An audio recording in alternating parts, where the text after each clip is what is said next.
Groups that want to avoid federal powers often begin looking at how to leave our United States. Joining us tonight to discuss state secession is Tom Hobbes.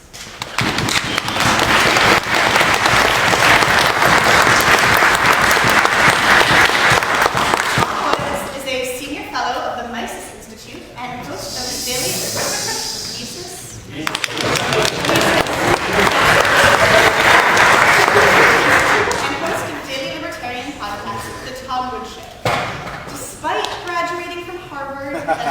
He is a frequent contributor to MSNBC, Fox, C-SPAN, among other outlets, and has been a guest on hundreds of radio programs. A prolific writer, he has written 12 books, some of which are Real Dissent, A Libertarian Sets Fire to the Index Card of Allowable Opinion, and Nullification, How to Resist Federal Tyranny in the 21st Century. Many thanks tonight to the Porter Fellowship in Journalism from the Office of Public Affairs and Communication at Yale for their support in bringing Mr. Woods. So tonight, I ask you, how does our understanding of the nation-state shape our understanding of secession? What is the best peaceful solution to negotiating between varied groups? What is the purpose of the province, rightly understood? I look forward to hearing your thoughts on the debate that I now move, resolve, allow state secession.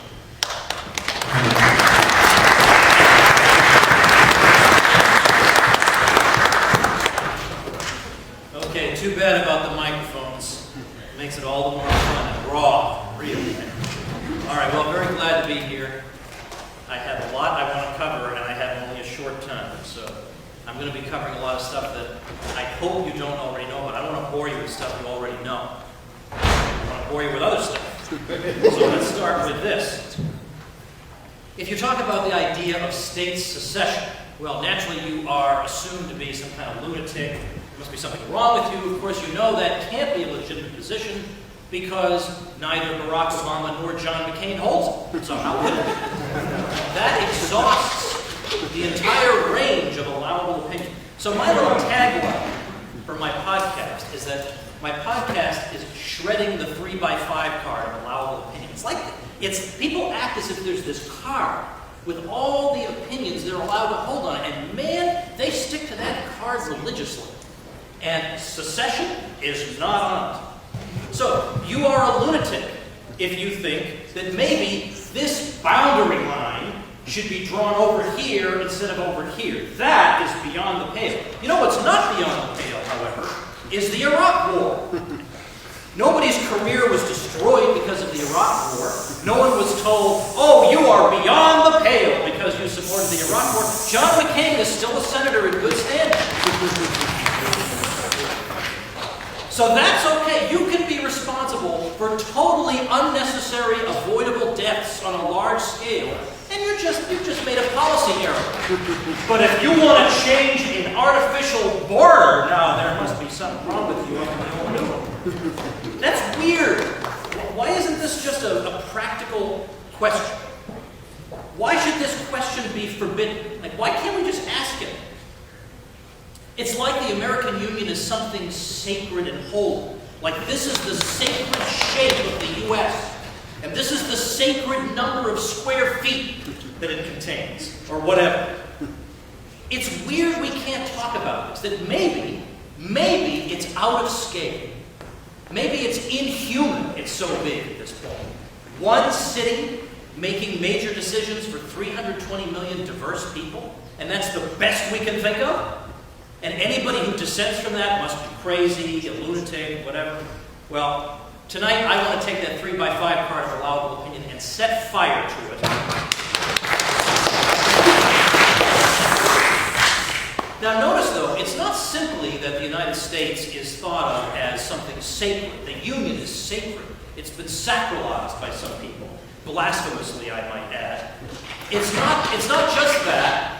Because these people have never had any problem adding to the U.S. They don't mind adding Alaska and Hawaii or whatever it is. They don't say, oh, you're violating the sacred number of square feet of the U.S. when you're adding to it. But if you make it smaller or you divide it, well, that's where you become unholy. So it can't just be that. It's also a built-in prejudice in favor of large centralized states. There's a prejudice in favor of this. Remember, when I used to be a professor, I would say most of my students thought that what made America great was that it was a great big country. Honestly, that was what they came up with. It's a great big country. Like being a big country is some kind of a mystical, self-justifying goal.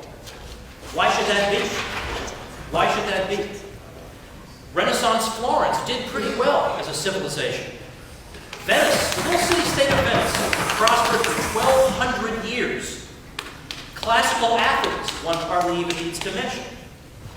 But I would say the main reason we have trouble even considering this as a question to be raised, that perhaps the political order is out of scale. It's simply too large to be humane any longer, is that a lot of us, myself included for a long time, have absorbed certain political presuppositions we're not even aware of.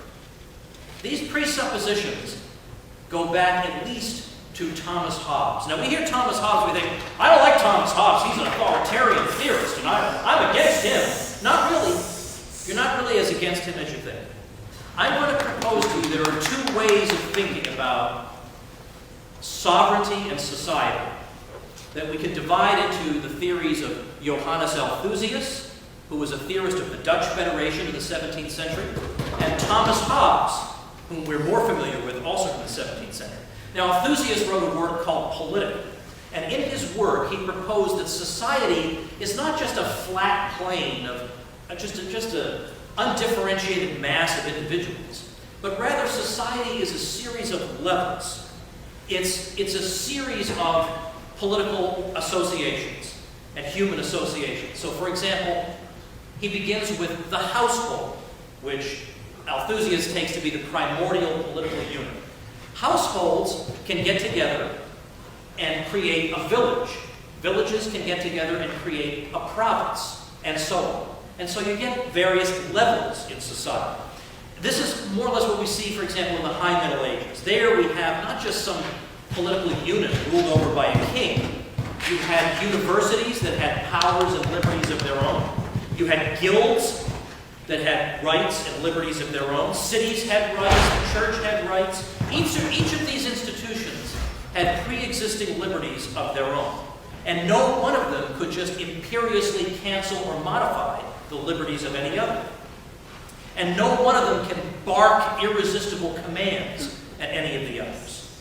Each of these institutions taken together symbiotically yield society.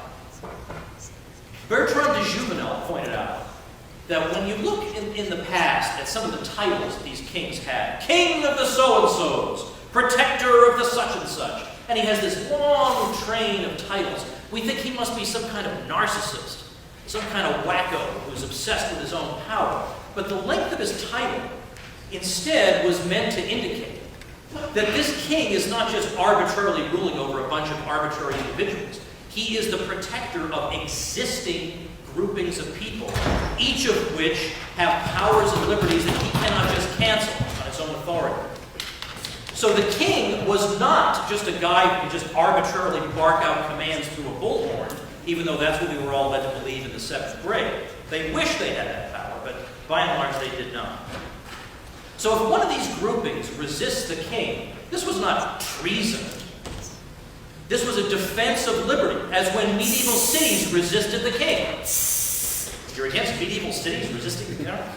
Fair enough. Be on that side. On the other hand, we have Thomas Hobbes, who takes precisely the view that has been taken for granted almost by every political theorist ever since, that society is indeed a single flat plane consisting of isolated, atomized, undifferentiated individuals. At the center is a single, infallible power, and any subsidiary bodies have only whatever liberties the center deigns to acknowledge, and they may be canceled at any time. And of course, if one of these bodies tries to resist, it is guilty of treason, and everybody knows to demonize it. And what does this yield us today? Of course, it yields us the presuppositions we all have. That of course we want one big giant thing with one power center dictating to all of us. And that's the most humane way to live. And so we all have our creepy salutes at the beginning of the day. One nation indivisible. That's creepy. Now,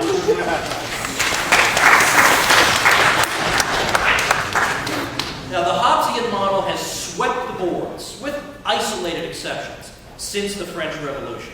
And how has the experiment gone? Yes, it's true that large modern states can indeed obliterate many local oppressions, but they became responsible for previously unimaginable oppressions. Totalitarian regimes unleashing nightmares we could scarcely have imagined in the past was an outcome.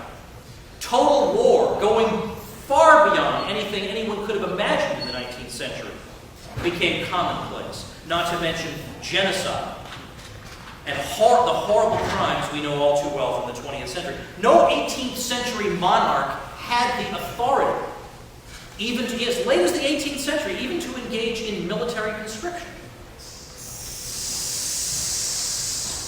On a smaller scale, we have impossible levels of debt and bureaucracy, self-perpetuating fiefdoms rule over us in these gigantic megastates that are supposed to justify themselves.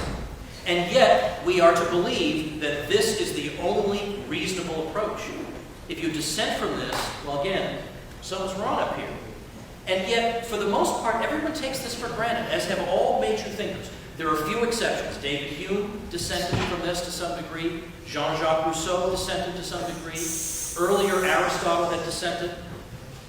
Nobody kisses Aristotle. But even John Locke, we think of Hobbes and Locke are the two sides. Locke agreed with them. Locke basically is taking for granted that there is a single, indivisible power center. He's taking all these fundamental assumptions for granted, as did Marx, as did Mill, as did Hegel. They all took it for granted.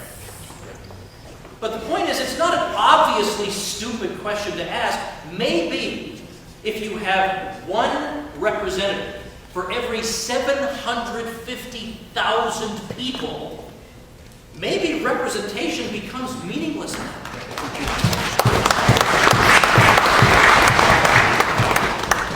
But we're not allowed to raise it. You can bomb Iraq as much as you want. No one's going to dismiss it. People will disagree with you, but they won't say you're demonized forever or you're not allowed to be in public life. These people are all still in public life. But if you talk about this, even though it's just obvious common sense, well, you're off the 3x5 cards and you can't do it. There's a whole school of historians that says that liberty came to Western civilization precisely because in the wake of the collapse of the Roman Empire, there was no one giant political unit that took its place. Europe was dotted with a whole bunch of little jurisdictions.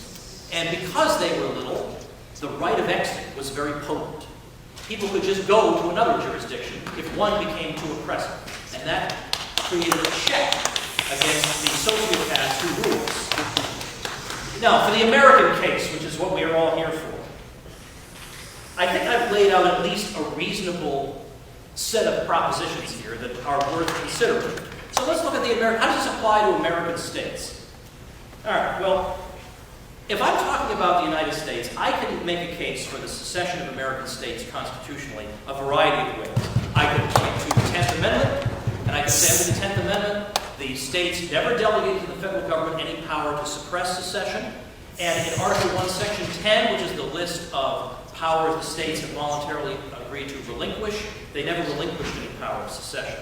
I could talk about the rescission clauses in the accessions to the Union that we see in Virginia, New York, and Rhode Island, where in Virginia they said that whensoever the same, meaning the Union, shall be perverted to her, meaning Virginia's, injury or oppression, they reserve this power.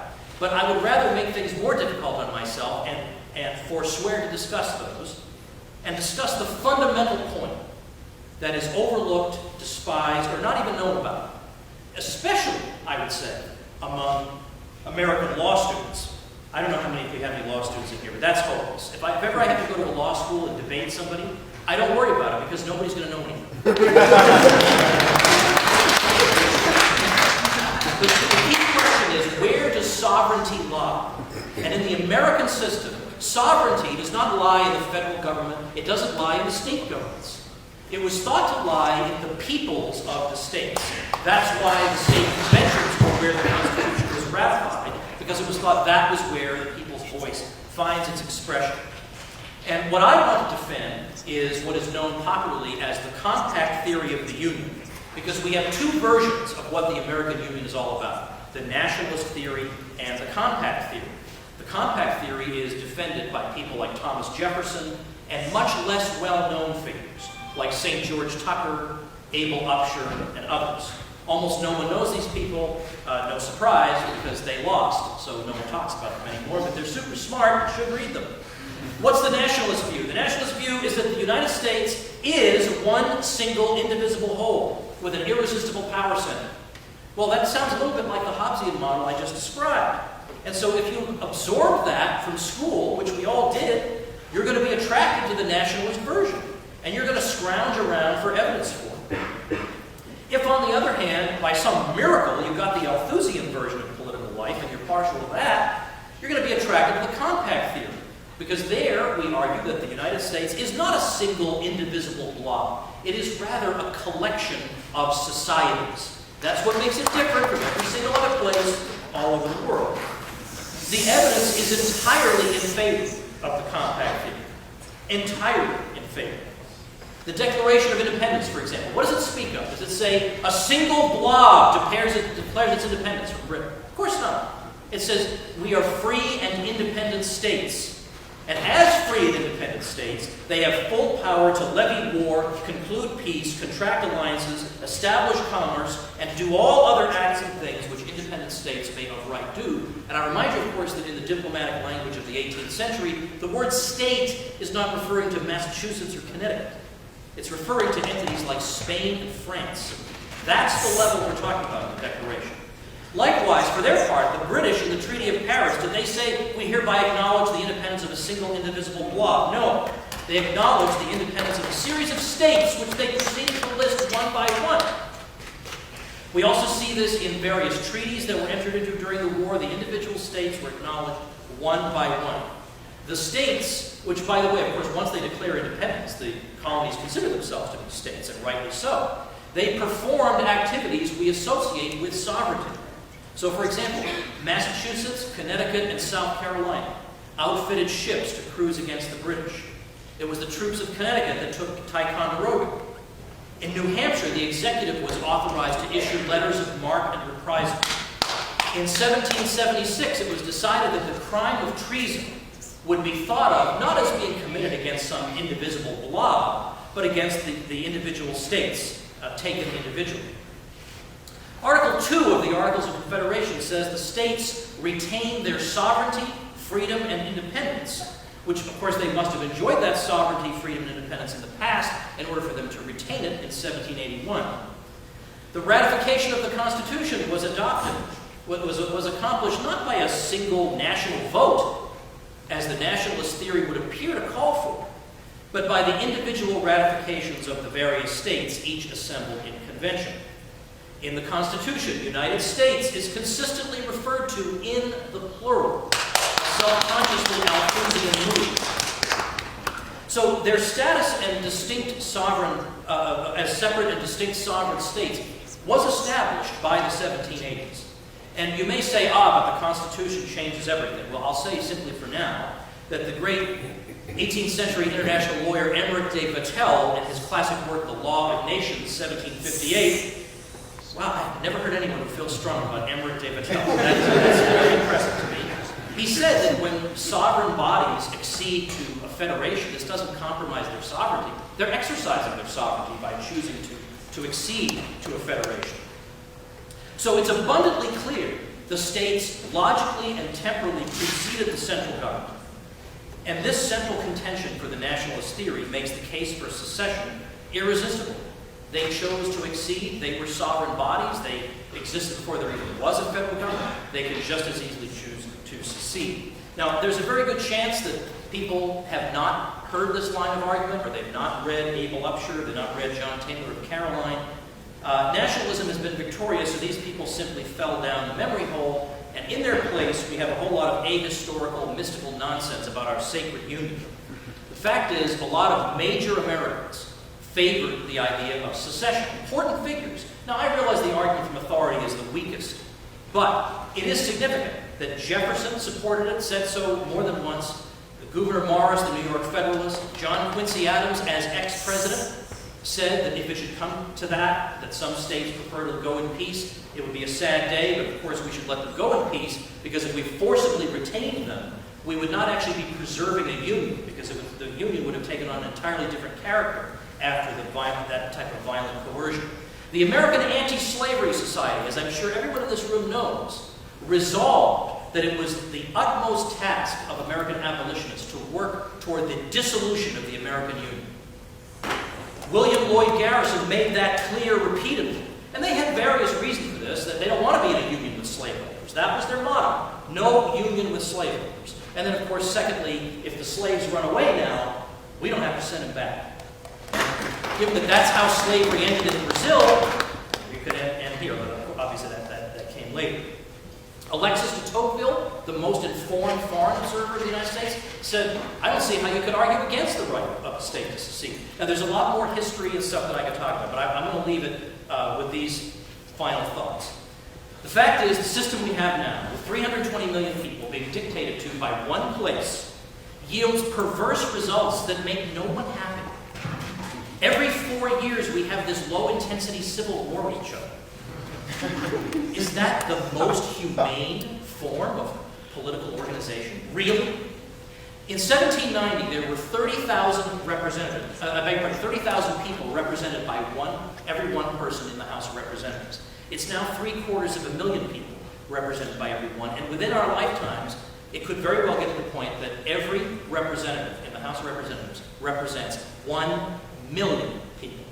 Now, I personally think the idea of political representation is a total sham.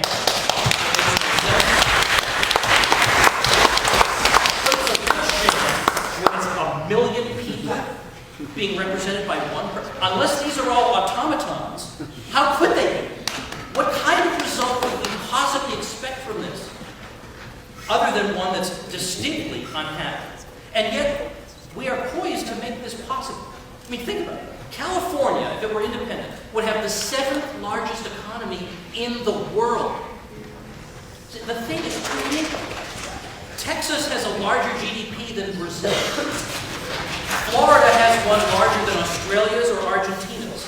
And if you put Illinois and Ohio together, it's as larger than Canada's. Let's put down our arms in this and desist from this civil war.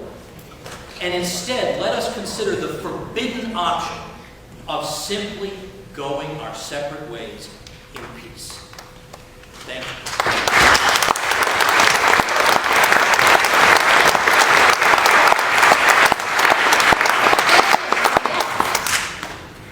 Mr. Sharma.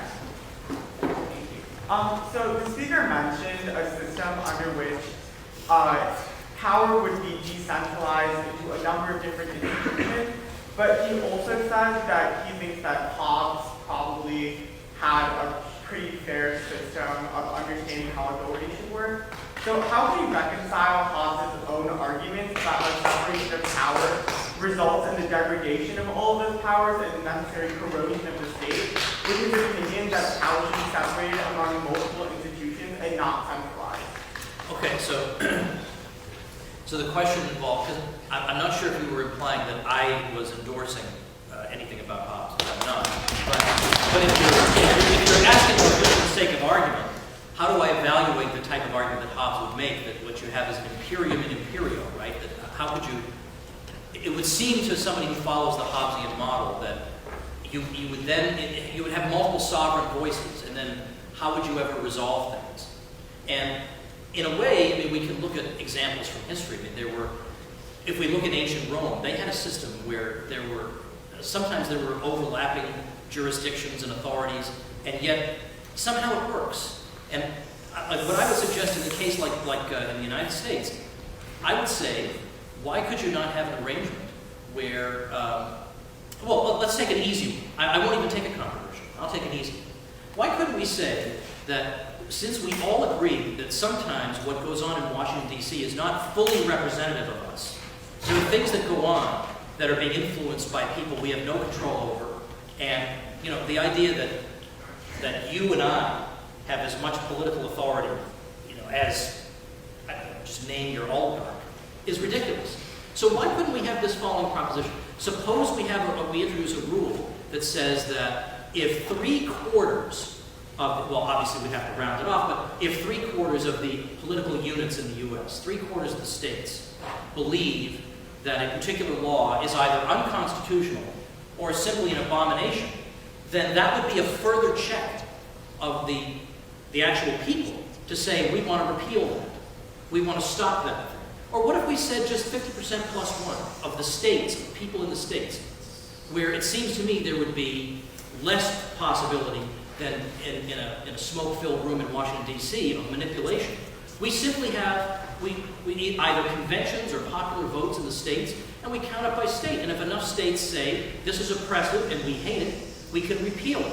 We could do that while still, if you want to maintain a federal government, what I'm showing you is, you could still have these sovereign voices all over the country. And you could still, if you want to have a federal government, you could still have that. But this would be a way that you could insert into the system a way for those sovereign voices to make their voices have practical impact. Further questions? Ms. Stein. Thank you, Madam Speaker. Mr. Wood seems to have made the case that we should accept existing state boundaries, which doesn't seem to me to be any more defensible than the idea that we should accept the current United States. Given that Maine used to be part of Massachusetts, as did Vermont and New Hampshire, and that New Jersey was unjustly carved out of Pennsylvania, how can we defend keeping those lines? Indeed, how can we defend keeping any lines when a single individual might secede on his own? Is he promoting anarchy? And if so, can we defend that properly instead of dancing around it? Oh, wow, boy. Well, I don't think it's illegitimate for the speaker to refer simply to the resolution. And for the resolution, I'm talking about states. Now, if we wanted to, people think I'm not. So, look, I'll be blunt, frank. Yeah, look, I would be willing to go so much. I mean,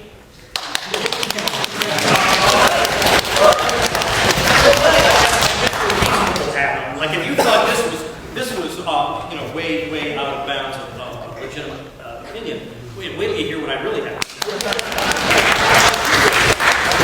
My view is I'm not most of the time talking to people who would already agree. I think most people, when they hear just the much tamer idea that smaller bodies should be able to withdraw from larger ones, we've been led to believe that it's just good and progressive to have bigger and more centralized things because there's that scientistic part of the Enlightenment that comes into play there. It's more rational and efficient if we take France, we get rid of all its existing boundary lines, and we just divide it into a big grid because that would be more rational. And that has seeped into our brains. And so we think, well, if anything withdraws from something, that's got to be a step backward. Why, for example, why is the unification of Italy or Germany, why is that just obviously good? Because, I mean, I know in 8th grade we learned that was obviously good. But why? Why is it great that we have one mighty, powerful Germany? Why? Why is that great? Why is it great? Like, for example, in Italy, was there more or less linguistic and ethnic diversity after the unification of Italy? Duh, hello. It was nothing but year after year after year of propaganda to get everybody to speak the same kind of Italian. Why is this something to be celebrated? So the point is, what I'm simply trying to do is take people who have never even thought of these ideas and say, hold on a minute, wait, we think the Iraq War is debatable, but this isn't? That's not normal. And if I can bring people along to this, then the next time I'm invited, then I'll go on and say, well, we shouldn't have any states of any kind because they are...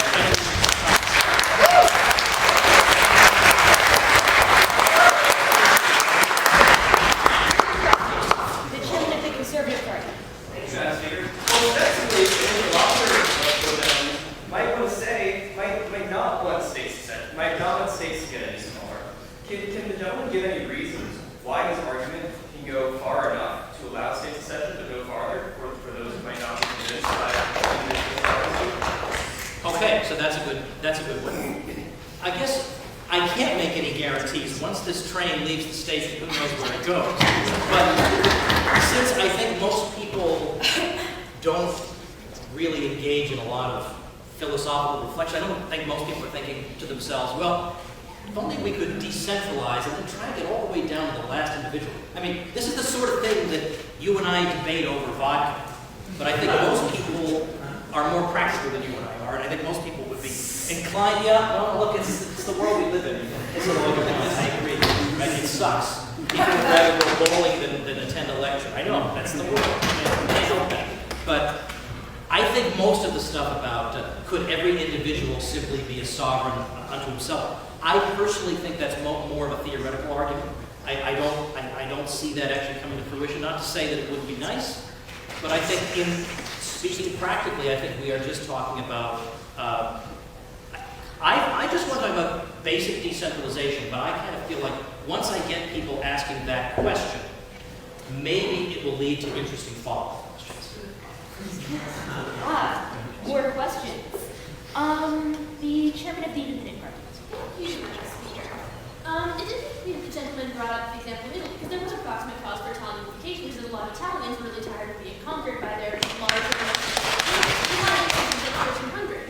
So given that some states are going to be bigger and more centralized and have more resources at their disposal, states like big nation states, not like US states, how can national bodies break themselves up in ways that don't leave the constituent parts at the mercy of their now suddenly much bigger? Okay, so I think, are you saying that the reason that Italian unification is a good thing is that if you have a bunch of small Italian states, they're more vulnerable to invasion? Yeah, yes.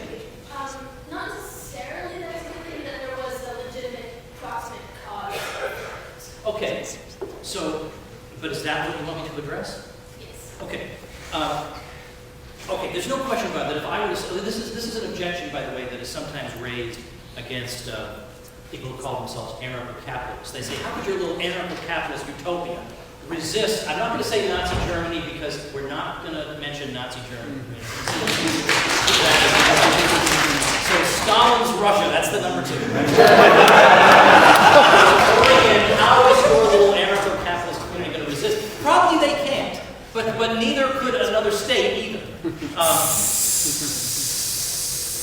I mean, part of the answer is, let's think about the actual example of the 20th century. There were a lot of large states in the 20th century that were themselves very unsafe places to live. So if we think about it, living in the 20th century, was Britain a safe place to live? Was France? Was Germany a safe place to live? Was the Soviet Union a safe place to live? Was Japan a safe place to live? Was China a safe place to live? So it's not necessarily the case that, well, if you have large centralized states, then at least they can give you security. Not always so, and sometimes you need security from them themselves. Then moreover, we've seen in our own how more and more it is possible for what seems to be the impossible. I mean, it's hard for us today to really get a handle on how the Greeks held off the Persians twice in the 5th century BC, right? So that doesn't seem like we have a lot of Persian empire. There's an 8th party in Yale. But we can think of, I mean, groups of tribes in Afghanistan held off the Soviet Union and are holding on to the U.S. So it's not so easy to say that, well, you get security if you're in a larger centralized state. I'm not sure the empirical evidence holds up. For perhaps a final question, Mr. Weinberg, who's back.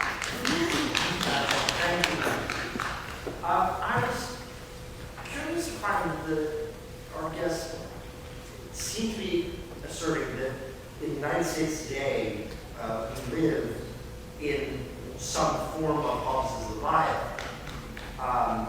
And, not speaking as a Washingtonian here, but my city is emphatically not the dictator at the head of the United States. I sort of like it to be.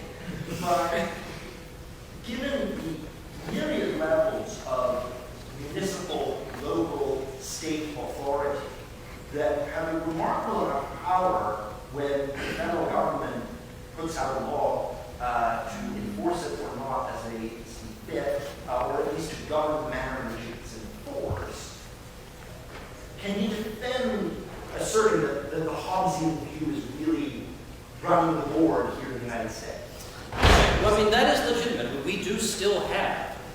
as a practical matter, a variety of levels of government. As a theoretical matter, there would be no disputing in the current interpretation that federal law trumps all of it, that states don't have really an independent existence of their own. They're simply subsidiaries of the center. They are not sovereign entities. But moreover, I mean, how about think of some current examples? I mean, I was heartened by the marijuana legalization that took place in a couple of states, but just like that could be overturned.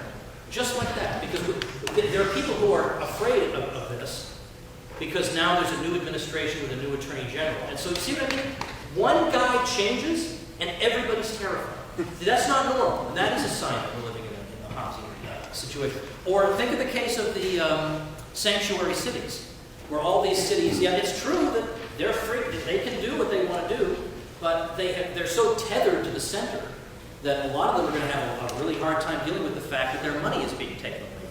So it's got its tentacles, I think, so deeply into everything that, yeah, it's true that at the local level people could try to resist and this and that, but it's gotten them so addicted to the money and the tentacles that as a practical matter, there's not nearly as much resistance as should be happening.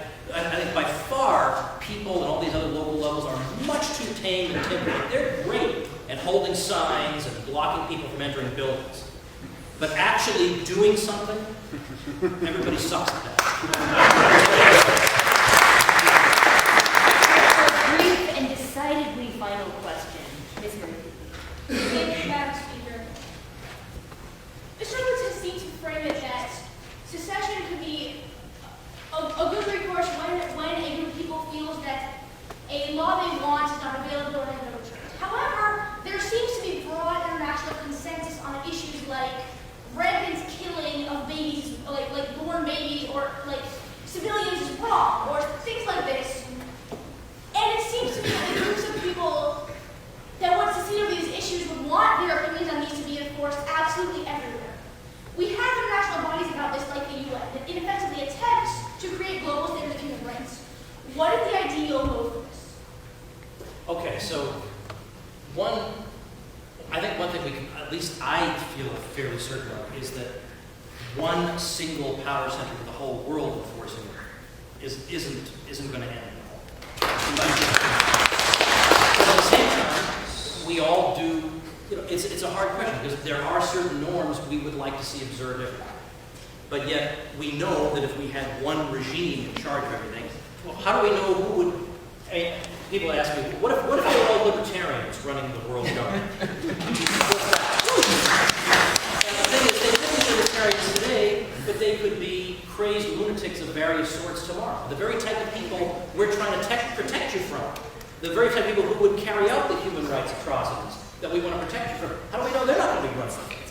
So, I mean, I grant you this is a hard question, but yet, when I think about like some of the atrocities of the past 200 years, it's true. There are atrocities that take place in small jurisdictions and in large. There are atrocities that take place in decentralized political orders and in centralized political orders. But the question has to simply be, well, where is the scope for damage the greatest? And when a state is at its largest, the scope for damage is very great. Like, for example, in the 20th century, a lot of times people think, well, centralized states will help minorities. We can at least count on that. Centralized states will liberate minorities from oppressions. Now, that's not an entirely preposterous thing to say, but is it universally true? I mean, do you think the Armenians of whom I am one, do you think the Armenians, is there one Armenian in here who's going to...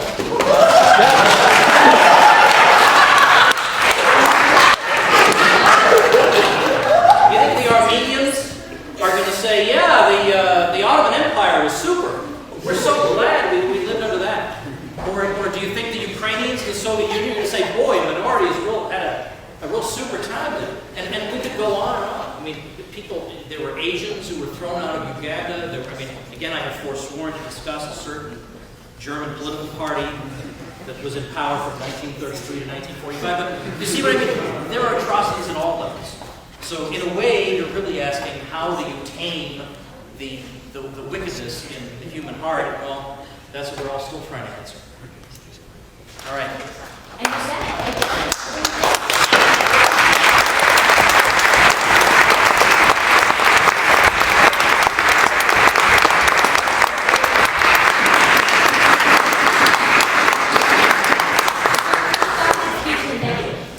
First speech.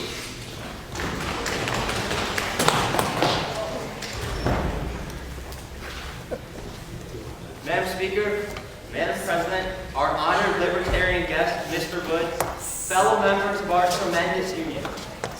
Our United States of America is the most successful federalist system ever implemented, the first of such a system that was ever fully created, and the only such system that warrants a sustainable union of states endowed with a balance of power conducive to resilience.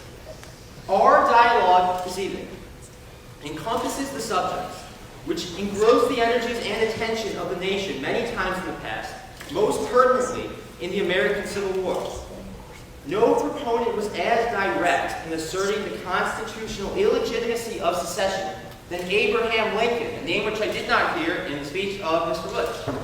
In the first inaugural address, President Lincoln affirmed that the Constitution does explicitly grant authority to the President to preserve the jurisdiction of union, whereas it gives no such authority to dissatisfied countrymen and constituents to end the union, reasoning, you have no oath under God to destroy the government, whereas I have a most solemn one to preserve, protect, and defend it. The Declaration of Independence grants its constituents the prerogative to alter or abolish the governance of a union. This prerogative does not, however, entail a legitimate means of abrogating all political bonds to that union. The greater Constitution is incompatible with both the purpose and the implications of secession. President Lincoln himself referenced the idea that a more perfect union is necessarily made less perfect by the withdrawal of a faction from the greater body of union. The power of freedom, the fabric of union, the role of civic virtue as a way of life gives meaning to citizenship in a republic. All of these binding qualities to citizenship, to union, to nation, are attenuated beyond repair by a preference for separation over restoration within the infrastructure of the American Federalist system. A juggernaut of a secessionist spirit is the consequence of permissiveness to such separatism, because all who cherish this union sentiments are educated by secession to spurn foresight and cooperation. Fortune favors the brave, and also the continuance. A continuity is entailed by the acceptance of the political principles of one's forefathers, a continuity which is defended across history in the funeral oration of Pericles, in the first cabinet oration of Cicero, in the speech of St. Thomas More at the beheading plot, in the Gettysburg Address. The instances are innumerable. Even if the political inheritance so valuable were disregarded, the crises would worsen. After secession, interstate affairs would no longer be a process of compromise and lawmaking among countrymen. They would be a negotiation of treaties among alien interests. To participate in this timeless experiment of democracy is both a privilege and a duty of sovereign states which have shared the burdens and benefits of this journey across the nearly quarter century of its existence. The sum total of the battlefields and the patriot graves that have furnished the freedom of which we partake today is a mandate to persevere in this course of American Union of States, as God gives this nation the light to see that happen. Madam Speaker, I yield the floor. questions, the gentleman. Ms. Masters. Thank you, Madam Speaker. You know, I would love to be as optimistic as Mr. Cashin. It actually seems like right now the opposite is happening of what he claims to be beautiful. Indeed, our lawmakers are in the middle of negotiating treaties just so that we have a budget. Why exactly is it that Mr. Cashin thinks that what's going on right now is indicative of our ability to cooperate and not the eventual breakdown that comes from such direction? Good question. In a participatory democracy, even the most radical activists many of the most radical activists today are against movements like Hell Exit. I was just on the phone with Jill Stein yesterday, who's calling the Bulldog Days, and she's even against Hell Exit. She's against the idea of removing oneself from the union. Because the idea is that in a participatory democracy, seceding from a union, removing oneself from a union, being a faction and separating oneself, abrogating all bonds, that does not solve anything in the long term. States will still face each other, treaties, negotiations will still need to be made, actions in their course will still need to be carried out. There's no possible way that seceding from a union is at all going to facilitate the greater long-term benefit.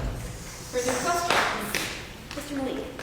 Thank you, Madam Speaker. Secession said that continuity and inheriting the views and positions of our forefathers are important, but isn't progress and change an integral part of even a centralized government where you want to inherit certain positions such as slavery or sexism? So yeah. Thank you for the question. Very much so. However, the change, the restoration needs to be made within the union. It can't be made by an idea of breaking the bonds to union and trying to make it outside of the union. Abolishing a government means that government is abolished. It doesn't mean separating yourself, splitting it into union and smaller states, and then slowly dissolving beyond that point. There's no end. The spirit of secessionism will devolve into city-states and perhaps further than that. If there's going to be progress, there's going to be progress. That progress is best achieved within the system of participatory democracy, within the system of that greater federalist system that is unique to America and so successful to it. For perhaps a final question. The gentleman. Yes, thank you. The Articles of Confederation, that was, I think, written in perpetuity. So would the Constitution be in violation of the Articles of Confederation? Well, the Articles of Confederation, the interpretation, so some people interpret the Articles of Confederation as a violation of ideals of the Declaration of Independence. And the Declaration of Independence, one of the founding documents, not all of them, the Declaration of Independence and the Constitution, those that entail, they can't be treated as a testament of everything that the United States Federalist system is founded upon. It needs to be the documents, the writings, the actions of the framers. And so when all of those are taken into account, then the Articles of Confederation were clearly not in the best interests of that nation which came from. And with that, Mr. Cashin is thanked. Is there a speech to need for me?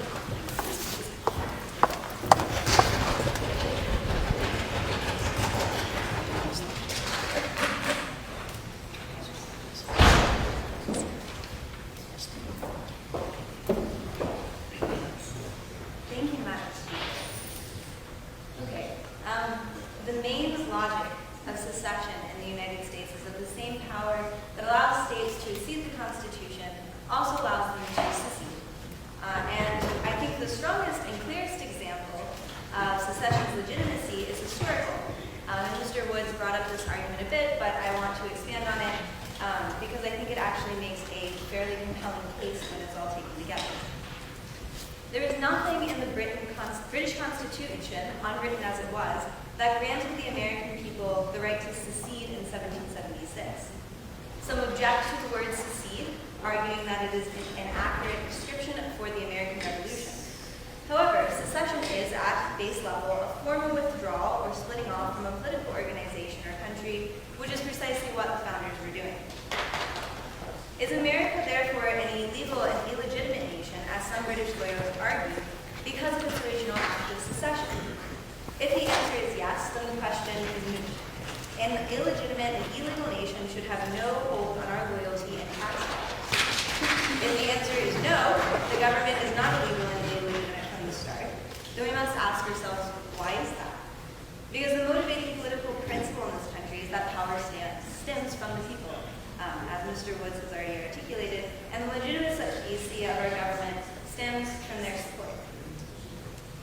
So when a remaining part of the British Empire proved intolerable, the people gathered together and issued Declaration of Independence, and perhaps more importantly, local declarations of independence.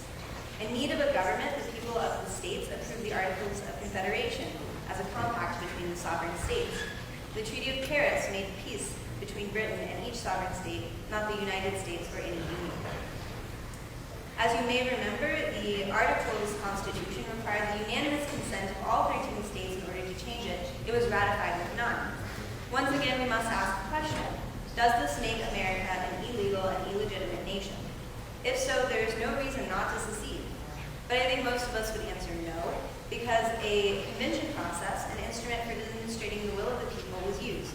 These state ratifying conventions approved the Constitution and gave us the U.S. government. When did the people surrender this power? Not in 1776, or in 1788, or in 1861. In that year, a group of people found their situation under a certain government intolerable. They gathered together in state conventions, just as their forefathers did in 1776, and rescinded their ratification of the Constitution. And we all know what happened next. The North invaded, the South fought valiantly, and in the end, the doctrine of states' rights died. But violence does not answer questions. It only stops people being asked. And to conclude, I just want to address two questions that have come up but I don't think have been fully answered. One of them is why this doctrine of secession doesn't devolve into individuals being their own sovereigns. I think this is a very good question, but not one we need to be worried about necessarily, because secession is a very weighty and powerful matter that people do not take lightly, and there isn't a lot of incentives for an individual to operate on his or her own as a sovereign. I'll yield to the other question. Excellent. Questions for the lady? Mr. Leather. Thank you, Matt. So, Ms. Morgenstern and also our wonderful guest suggested that contracts that are entered voluntarily must also be able to be exited voluntarily. I wonder whether the lady really thinks this is true of all contracts. For example, the Catholic Church has historically prevented married partners from divorcing on the grounds that marriage is an irrevocable contract. And many contracts are irrevocable. So is there something specific about the union to be under a government that has to be revocable, or could it be that some contracts do not have any? So I think the Church's distinction between divorce and annulment is a very good example of how secession can work. So you're correct in stating that the Church does not allow two ingredients that have been mixed to be separated, because they can't be. But the Church does acknowledge that if the contract was not valid to begin with, if there was, for example, one party did not fully understand what they were consenting to, there are other provisions, then that contract was never valid in the first place, and the person would leave. And I think the same principle applies to secession. Can apply to secession. Further questions? Ms. Murphy. Thank you, Madam Speaker. So, I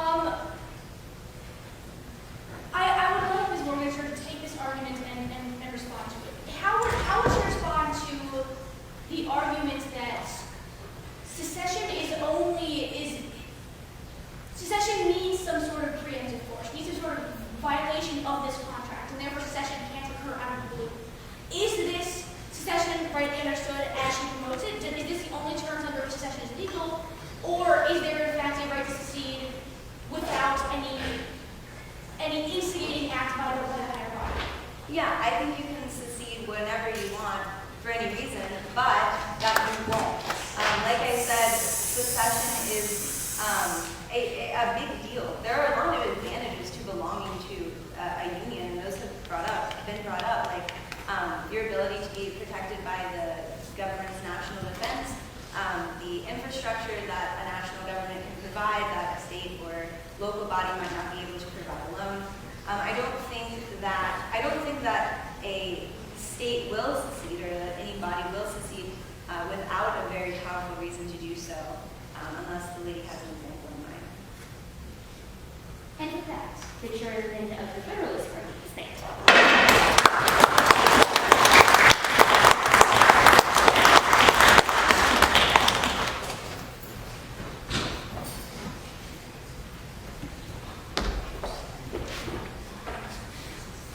Secession is illegal and imprudent. Our Constitution was a rejection of state sovereignty from the Articles of Confederation. The rejection of state sovereignty is a rejection of the right to secede. Now, it is clear that the Constitution moves away from the sovereign, free, and independent states Article 2, which our guest and further affirmative speakers have brought up. But in the Constitution, we see a replacement of these sovereign independent states with the very first line of the Constitution, we the people. The very ratification of the Constitution bypassed what was the Article of Confederation's unanimous requirement for amendment, instead of relying on the previously passed rules of the Articles of Confederation. They went directly to the people, and they did that by holding individual conventions that were also briefly mentioned in each of the different states. But here's the key point, is that in each of those individual conventions, all the state requirements for voting were suspended for the course of the ratification of the Constitution. This meant that the states had no authority over what would be the new system of government for the entire Union. Now, even if we put aside the fact that the Constitution does not have an exit clause, which would have made it far easier to pass, by the way. We set that aside. We forget about the fact that it has a consensus showing that its focus is mostly on the people that it's serving. And why not look at the Articles of Confederation themselves? If we had looked just 2 lines above the second article of the Articles of Confederation, we would have seen that this union is perpetual. Perpetuity is mentioned 6 times in the Articles of Confederation. And when the new Constitution was implemented, it instead provided a new rule, which was that it would create a more perfect union. And Lincoln is very wise in his first inauguration speech when he says that the more perfect union isn't meant to detract from the perpetuity. No one would say that a less perpetual union is more perfect. Now, let's say that you don't go for the constitutional argument. The Constitution is a law, and if you want to have some sort of moral high ground to avoid it, you must look to another law. And what all of the people during the Civil War did, and what many of the people who've spoken here today have said, is that the one law that we can appeal to give us secession is from the Declaration of Independence. Because after all, this was when the United States seceded from what was the British Empire. Now, the difference is that if we look at the Declaration of Independence, we see this very important point, in fact, a pivotal point, which is that prudence indeed will dictate that governments long established should not be changed for light and transient causes. Now, we may not have a perfectly heavenly ordained set number of square inches inside the United States, but surely our long history of the United States is enough of a reason to maintain the Union. But let's set that aside and consider the greater question, which is prudence. Now, 47% of all correspondence in the United States, physical correspondence, is done by the United States Mail Service. Now, we can argue whether that's of any use to us. Maybe that's not a great program, but it's certainly long established. There are 47,000 miles of interstate roads which connect each of the states together, which make them practically impossible to be fully independent from each other. And there are... And there are 7,000 nuclear warheads distributed unequally among all the separate states. So, is it prudent? I don't think so. But I do want to stress, though, that there is a room in society for a little bit of local control. The United States as a whole provides a certain set of stability that local governments, such as the ones that Tocqueville admired, could act above them. And I believe that the constitutional limits on what the larger union can do to interfere on the local levels are worth keeping in place. And with that, I'll yield to questions. Questions for the gentleman? Try. Sure. Thank you. The United States secession from Britain was legal and prudent, illegal but prudent, illegal and imprudent.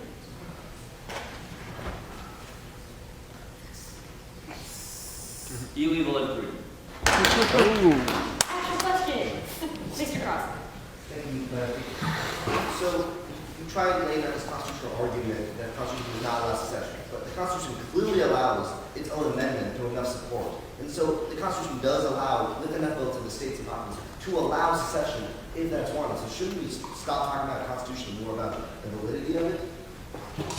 Well, great question. I think, yes, the Constitution does provide a system of amendments. But here's the key point. It provides a system of amendments. So the issue with the South is that they did not work within the system that's provided to address grievances. So if we have a system where a certain administration currently is doing something that's unconstitutional, we have the courts, we have the other branches of government that can help us work to make accommodations and to get the best, the most constitutional best practice done. But you have to work within the system. And that has to come before any talk about rebellion. Further questions? Ms. Green. Thank you, Madam Speaker. So, okay, I'm just really interested in the framing of states as sort of like entities that entered a contract and like may or may not be able to exit it. So just like, given that everyone who was alive when the Constitution originally came to be is now dead, like why should we consider the states to be the same entities that they were in the 18th century? Good question. Yes, no. The fact of the matter is that it is a document that none of us here really voted for. But the reality of it is that we are brought into a system of laws. We abide by those laws. And we acknowledge the fact that we are new to the system. And our contribution to what is the United States government has to be brought out from within us without giving disrespect to the long history of traditions and things that come before us. Also, it's prudential to act in such a way that a third-party objective observer would be able to say, yes, that makes sense. That is compliant with what a person ought to be doing. Final question, Mr. Desmond. Thank you, Madam Speaker. It seems that Mr. Gould's argument relies a lot on, well, it is prudent to keep things as they are because they have been like this for a very long time, which seems to be the stem of many problems throughout the world. So when does that time in which the course of human events, it is necessary for one people to dissolve the political bonds which have connected them with another to assume among the powers of the earth the separate and equal station which laws of nature is going to entitle them to? Like, when does that time come? When is it proof? Like, when do we draw the line and say, well, we can secede now because it is proof? Like, well, yeah, how do you declare? What's the heuristic? Well, actually, since the gentleman read from the Declaration of Independence, I can do that too. But when a long train of abuse state objectives is designed to reduce them to absolute despotism, it is their right, it is their duty to throw off such government. Honestly, like 7,000 warheads distributed unequally throughout the United States may be prudent, at least with a unified union. But it is certainly the way they are, but it's not just the fact that it is the way they are that we are maintaining them. And with that, the lovely Traeger.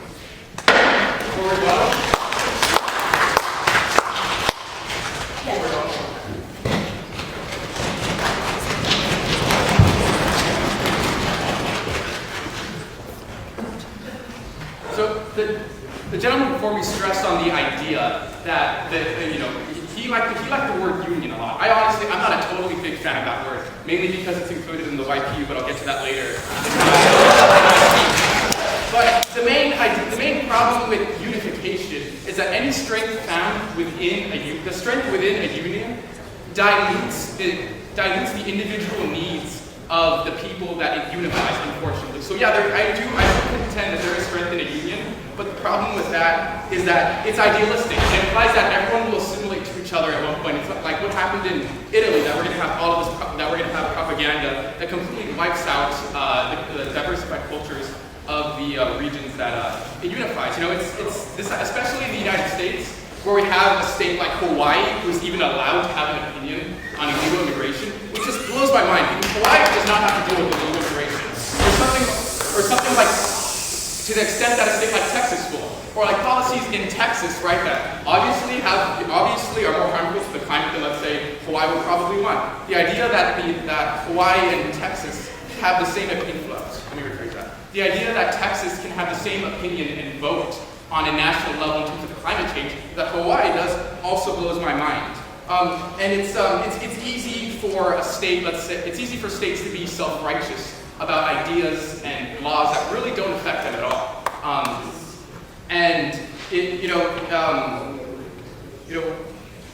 Sorry. It's a rebuttal.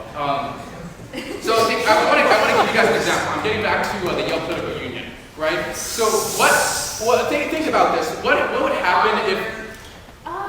Sure. Thank you, Madam Speaker. Is it not in fact the case that rebuttals have a time limit of 1 minute? Sure. I'm also going to give Mr. Elizondo an additional 2 minutes of time.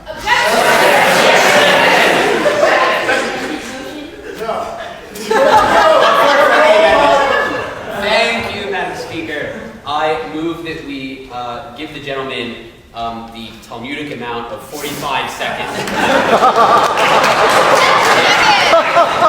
going to give Mr. Elizondo an additional 30 seconds as the traditional amendment motion. Second.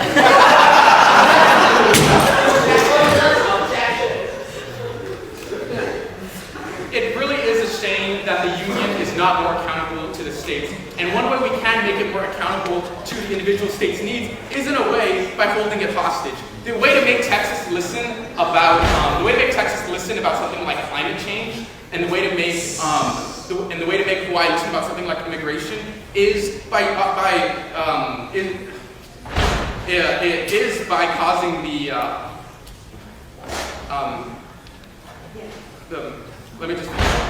the only way to make states listen to each other more is if you threaten to take away the benefits that each states give each other. So we benefit from being states within a union, but the problem with that is I yield. Is there a question for Mr. Dinkins? You have a question. I have a question. Yeah. Thank you, Madam Speaker. So Mr. Elizondo laid out a fabulous case for why the Senate should not exist, but not necessarily one for secession.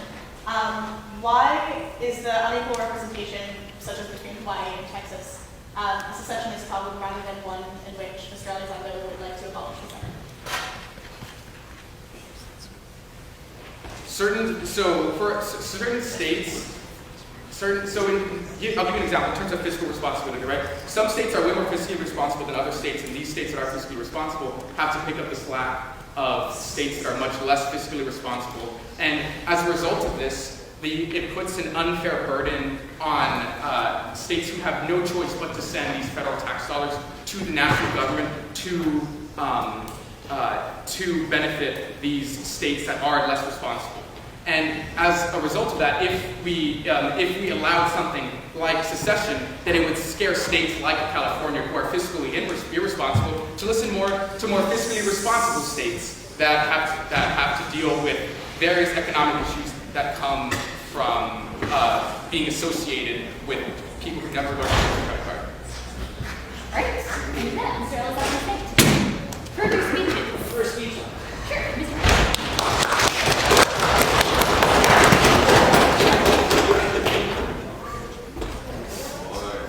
Cool. It almost seems like when people imagine California seceding, what they see in their minds is Wile E. Coyote busting out a giant saw and sawing off the state along the border, and then the entire landmass floating off into the ocean and sinking.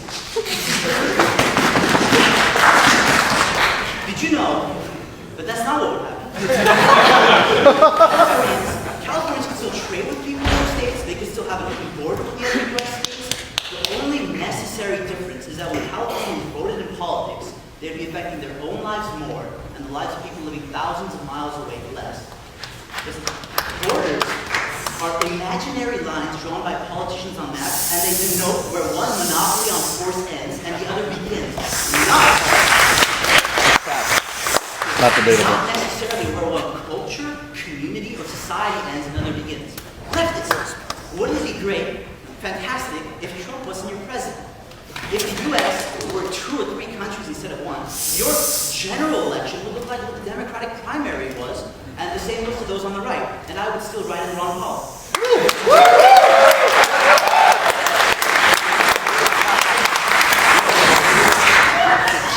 If we didn't force people who have almost totally different visions of society to go into the same monopoly on force, I think fewer people would have been beaten and pepper sprayed. There would have been a group of people crying on cross campus. There's a lot of drama when the election result came.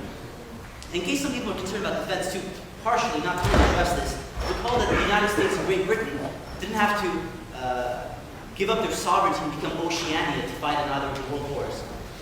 Another reason why a general trend of having smaller political units is a good thing is because it encourages free trade. Small countries like the Netherlands, Belgium, and Hong Kong can't get away with large amounts of backward protectionist economic policy because they're very clearly a disaster. On the other hand, larger states like the US, precisely because they are more self-sufficient, can get away with harmful tariffs without it being immediately obvious to the populations of the nations how their governments work. Some people here believe in the principle of subsidiarity, Federalist Party.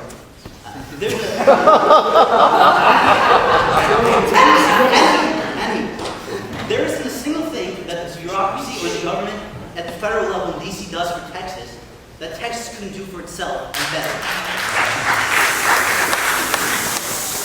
I suspect that there are some in the Meg tonight who would usually denounce imperialism. Well, secession is literally the opposite of imperialism. If you think India or parts of Africa are independent from foreign powers thousands of miles away, then you should be okay with Hawaii or Alaska, assuming there's self-determination from these regions. If you enter the Union Baptist, when you're appealing to a historical argument for keeping them, if you're opposed to imperialism, then if Native American tribes petition for full sovereignty from DC, you should support them if you're an anti-imperialist. Those who prefer small businesses to giant mega corporations and monopolies should be more open to secession, along with those who prefer locally grown food and farmers markets. Government, like quinoa, should be abolished immediately.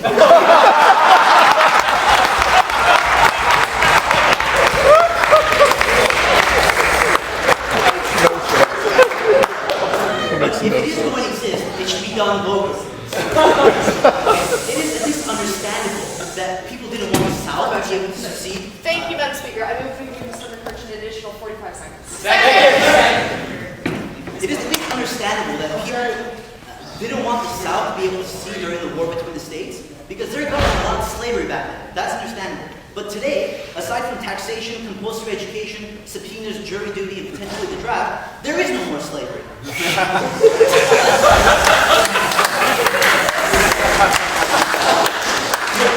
have to govern themselves at a more local level and not have their decisions be dictated to them from the imperial capital. So be it. Thank you.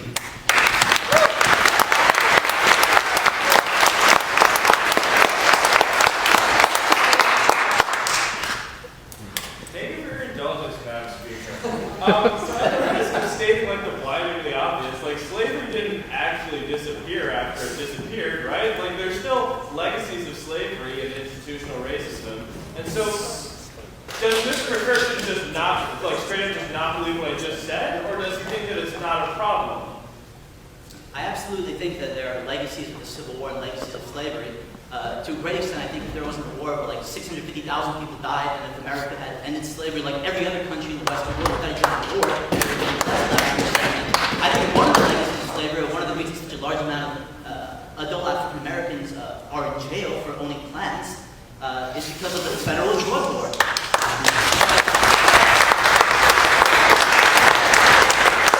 Yeah, if you had peaceful secession, we wouldn't be living in the Garden of Eden. But east of Eden, not every problem is the fault of secession, and not every solution is provided by a big federal government.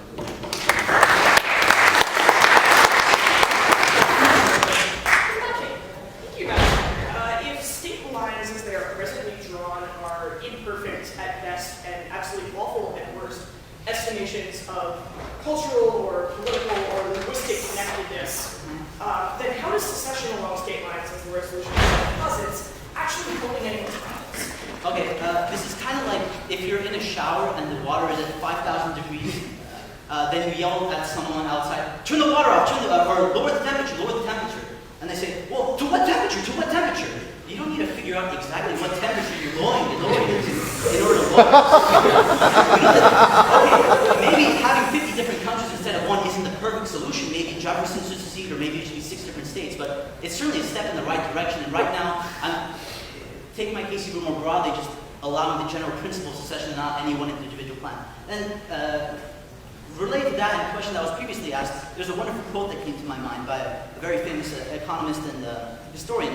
Once one concedes that a single world government is not necessary, then where does one logically stop with the permissibility of separate states? If Canada and the United States can be separate nations without being denounced as in a state of impermissible anarchy, why may not the South secede from the United States, New York secede from the Union, New York City from the state, why not Manhattan secede, each neighborhood, each block, each house, each person? Murray Rothbard.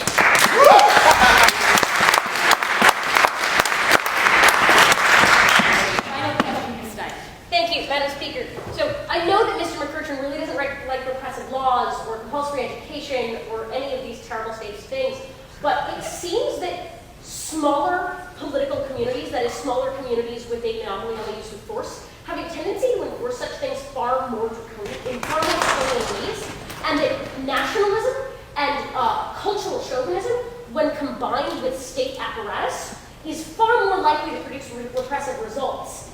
For instance, like Nazi Germany, way more repressive than Greater Germany, with like a lot of different political ideologies in it. Why is a monocultural state preferable? Okay, I think even better than the Greater Germany that was mentioned were the thousands of little principalities that used to make up Germany. I think empirically it's the bigger states that are even proportionally enacting more horrible atrocities. The examples of Germany. It's not even a question. Dr. Wood has stated in his work previously, one can hardly imagine the atrocity of the Soviet Union being committed by a local mayor, and I think even proportionately to the size of the town. I think it's just empirically not true. And also, if you have smaller states and one's committing atrocity, again, it's easier to vote with your feet, and that hurdle is particularly maybe easier for the poor. And with that, Mr. Speaker.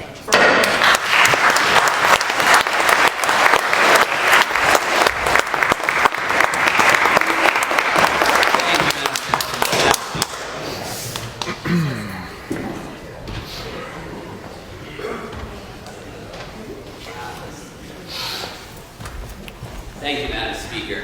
I rise to defend civilization.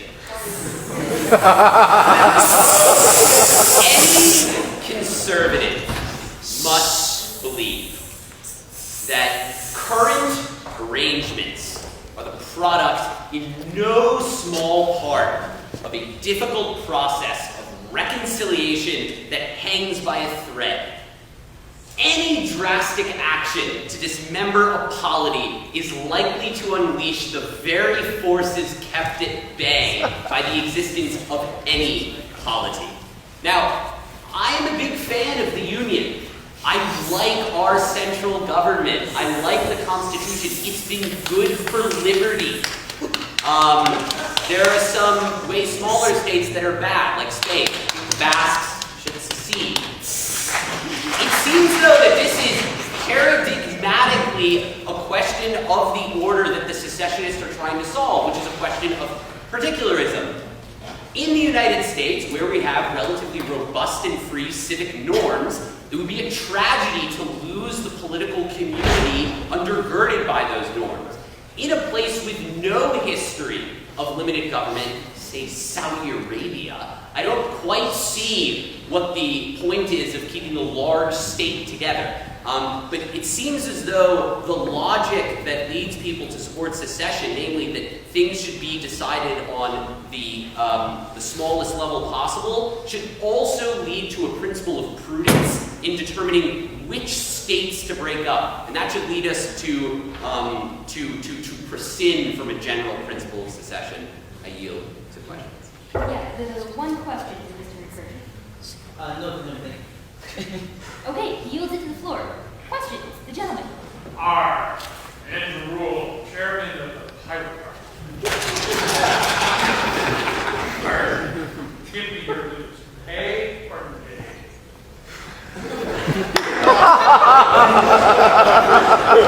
Give me your lose. A.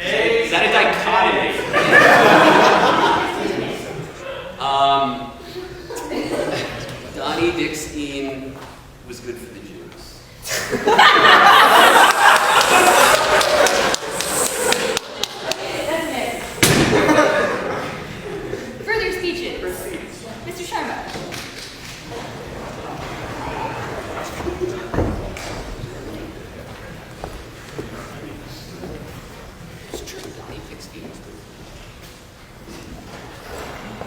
The federal government of the United States has an obligation to protect the rights of its citizens, and these rights are only ensured through the knowledge that laws that are unconstitutional that violate these rights, whether they come from the federal or state level, will be struck down. So the reason why secession is normatively bad is because it attempts to sever this obligation that the federal government has towards its citizens to ensure that their rights are protected. When a state secedes, it essentially declares that it is no longer beholden to the standards of the U.S. government or the U.S. Constitution. So what does that mean for the individuals that live within that state's borders? This means that they, through no action of their own, have for some reason lost their constitutionally enshrined protection. We've talked a lot about the obligations of the states toward the federal government. We haven't talked enough about the obligations of the federal government towards the citizens that inhabit the United States. So this loss of rights does not necessarily occur because of that individual's will. Right now, like if someone decides that they want to reject their American citizenship, they're free to do so. But the problem is when a state secedes by any majority, whether it be 50 or 90%, there is a group of individuals that end up losing their rights despite the fact that they did not want to. States do not have the right to strip individuals of their constitutionally guaranteed rights, no matter what the majority of people in that state wants. By allowing a state to secede, the federal government is shirking its obligation to protect the individuals who want those protections within that state. The federal government is de facto endorsing the ability of the state to strip an individual of these rights, that these rights of citizenship was supposed to guarantee them. Secession is not meaningfully different than any other kind of measure that a state might pass that attempts to threaten an individual's rights. Even now we recognize that every state has an obligation not only to guarantee constitutional rights, but facilitate individual access to those rights. So for example, if you take the example of Roe v. Wade, women are guaranteed the right to an abortion. However, each state individually must uphold this right. So for example, Texas can't decide that they want to illegalize abortion and then say that they can just go get abortion in other states.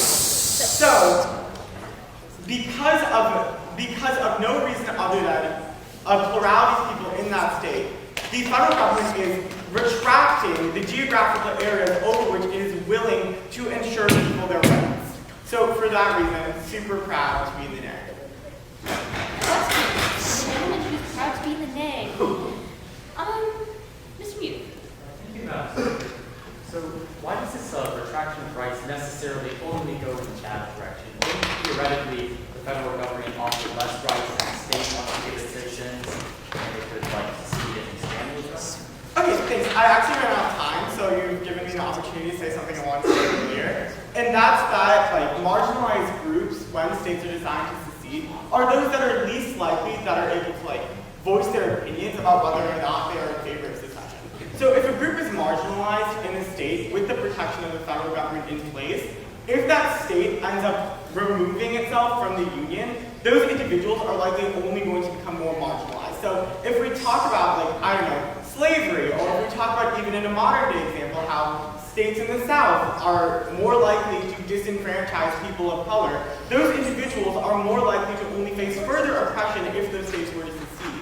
So you're saying, essentially, that the majority can decide for the minority whether or not they get those constitutional protections, and you're trusting that same majority to act in that minority's best interest without any kind of federal superstructure there to counterbalance that kind of. Further questions? Ms. Rappaport. Thanks. Okay, yeah, but it seems like in a regime where the government actually is implementing regulations that disproportionately hurt minorities, this no longer becomes the case, right? State submission is actually a guarantee of minority rights. So in this situation, does Mr. Sharma's argument still hold? Yeah, and I think that one of the operative principles here is that the federal government is able to guarantee those rights in ways that states are not. So, for example, if one is talking about religious freedom, if one takes the opposite tack, right?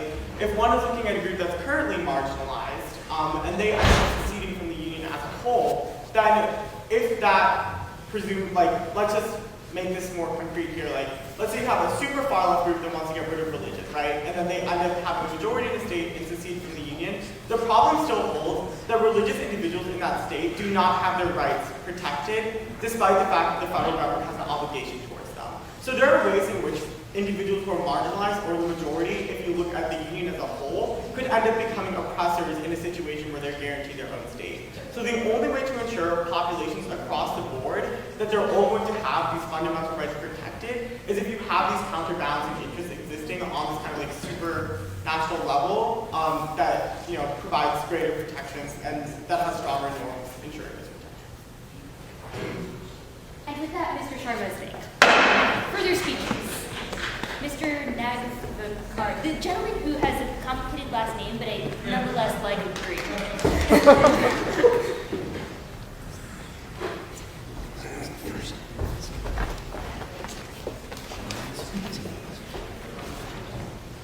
So I fully agree that the federal government can and should protect the rights of all people, including people who would otherwise be marginalized in the seceding state. But at the same time, I think that there are some situations in our country where that is unfortunately not happening, places that not necessarily participate fully in the liberal democracy that we should strive to be. And I'm not talking about, for example, Texas or California, where some of the commitment of the secession movements to liberal democracy is questionable. We have religious fundamentalists who want Texas to secede. Yes, California is being supported by the Russian government. But I'm talking about our U.S. territories, Puerto Rico, the Virgin Islands, Northern Mariana Islands. I'm talking about the U.S. territories, Puerto Rico, the Virgin Islands, Northern Mariana Islands, American Samoa, and Guam, which I believe, for example, the fact that they do not have the right to vote in our presidential elections or have effective representation is a problem that if the citizens wish to solve this secession, they will have the right. And I think it goes to even more horrific things, for example, in the Northern Mariana Islands. For a very long time, until just about 10 years ago, the U.S. labor laws and minimum wage laws, worker protections did not apply there. However, there was an extremely abusive garment and clothing industry that profited very much from the fact that these places were in the U.S. and they could apply a Made in USA label to their clothing and treating their workers horrifically. And if there was a movement at that time that wished to say that separating from the United States would have driven this industry out of the islands, and that would have been a net benefit, then I think we should not necessarily say that is the correct solution to that problem, but we should allow people in those islands to have the right to make that decision. I think when our U.S. government is not guaranteeing their rights and not serving them in the way that we would like, I believe that the option of secession should be open to them and cannot be denied to them. Thank you. Questions? Mr. Gaston. Thank you, Madam Speaker. I think the question of the U.S. territories abroad isn't a question of secession, it's a question of independence. These are owned by the United States, but aren't part of the United States. They're foreign independent systems. So, is the gentleman speaking against imperialism? Should they be completely absorbed into the union and thus guarantee their rights? Well, I think that the point is that we need to let the people there make that choice. For example, the situation was resolved by increasing the minimum wage and increasing the worker protections there. I think that it's a good thing that that was done, but if the people that prefer a different model, I don't think we're the ones to be deciding that. Relate? Sure. Thank you, Madam Speaker. Does the gentleman think that democracy is ever a bad thing? Is there ever a point where people or a population just can't rule itself and should be ruled by some other authority? Personally, I don't hold that. Further speeches. Mr. Peck.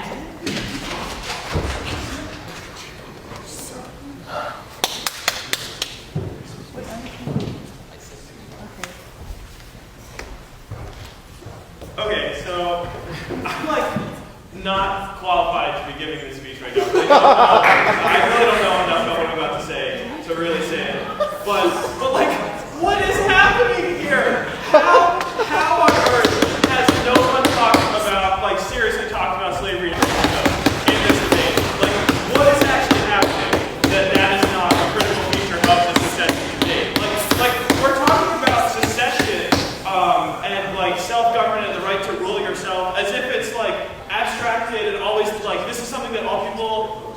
care about for all people, but like, historically, that's not what it was.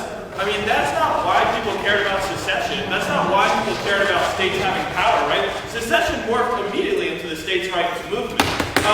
And so as soon as we start saying, like, it's really like that, states should be able to secede and states should be, like, have that ability to just nullify federal laws and say that it's some sort of abstract argument, we lose the fact that it's rooted in the oppression of black people in America. And this is really important. No, it's not. Right, like, and this is the point of my question to Gore, the question that notably did not answer, where black people still are oppressed today, right, in very, very important, meaningful ways, and nobody at all has attempted to grapple with this, and nobody has attempted to grapple with what secession would mean for oppressed populations, with the recent exception of Mr. Sharma, like, a little bit. But I just think that, like, I should come up here and centralize this question again and say, like, how has no one talked about this? Why is this not what we're talking about? Why do we not understand that this is what's really critical? Question. Mr. Broad. Thank you. There are many reasons to believe that small entities are equally likely to oppress as large entities like Kurdistan that are small entities, obviously. But isn't, on principle, if we have many, many small entities, the ability to freely move between the many entities to find the best one that will not oppress them, the best way to, on principle, guarantee the right? I mean, I suppose in principle, but like I'm not usually very interested in saying in principle when we ignore reality, isn't this true, right? I mean, like, yes, perhaps in principle, but when there is like not really any kind of freedom of mobility, right? Like people, like one of the fundamental assumptions, like it's really necessary for libertarianism is this mobility, right? This free movement of labor. But like free movement of labor is actually really poor in America, much poorer, much worse than in Europe. So when we talk about things like this, it's important that we not say in principle. It's important that we recognize that there are reasons that people can't actually move around, right? So I mean, I suppose, but I'm actually, like, I think this question is besides the point. Further questions? Mr. Moore. So if we're avoiding making a principled case either way, but making a contextual evaluation, can Mr. Peck give examples of cases in which a greater good would be achieved by secession, given the particularities? Oh, like anywhere in the world? Yeah, like I probably could. I'm not going to do it. I mean, yeah, I can do it. Whoa. That doesn't really answer the question. Thank you, Madam Speaker. So, one of the reasons why we are entertaining this thought exercise without the concept of necessarily slavery is because one of the people that our guest mentioned in his speech was William Lloyd Garrison. William Lloyd Garrison, there we are, who famously was arguing in favor of secession because he didn't want to follow the Constitution's own rules to return slaves who had been captured who had fled from the South back to their owners. Now, the question I would like to propose to the gentleman is, given this construct, would the gentleman not concede then that the topic of secession can be discussed without necessarily going into the concepts and necessarily equating people who want secession to be like racist? I don't know. Yeah, okay, you're right. Like that's obviously true. But like, let's think more about William Lloyd Garrison and right, like the rationale behind secession, so you don't have to return slaves. I think another thing that's been missing here, and this is where I'm going to lose probably everybody who I haven't lost already, but whatever, is that like normativity, as Ms. Collier likes to remind us, is a thing and it's important, and that we should impose really important values on other people, right? Like, yes, perhaps if the northern states seceded, they wouldn't have had to return the slaves to the South, but the slaves would have still been there in the South, right? There's still a serious duty from people to not simply pull out of something because injustice is occurring elsewhere. There's a really serious moral responsibility to remain in that system and try to change it. Right, and I understand a lot of people would be like, no, you don't get to impose your values on me, but like, that's where, that's the difference.